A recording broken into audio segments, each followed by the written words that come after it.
ইয়াতে দুটা ধৰণৰ কথা কালি উচ্ছেদ হোৱাৰ পাইকানত আগদিনাখন ৰাহুল গান্ধীয়ে মিটিং দিলে ৰাহুল গান্ধীৰ মিটিং শুনিবৰ কাৰণে গোৱালপাৰাৰ পৰা মানুহ আহিলে মিটিঙৰ পিছতে তেওঁলোক পাইকানলৈকে গ'ল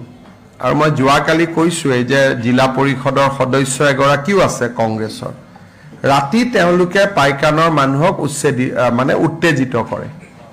আৰু ৰাতিপুৱা তেওঁ ফৰেষ্ট ডিপাৰ্টমেণ্টৰ মানুহখিনিৰ ওপৰত তেতিয়া তেওঁলোকে জঁপিয়াই পৰে গতিকে এইটো প্ৰি প্লেন মানে আগদিনাখনৰ প্লেন সেইকাৰণে অসম পুলিচে চাই আছে যে ৰাহুল গান্ধী আৰু খাৰ্গেৰ প্ৰভোকেটিভ ভাষণৰ ইয়াত ইম্পেক্ট আছিল নেকি থাকিলে আমি তেওঁলোককো মাতিব লাগিব পিছত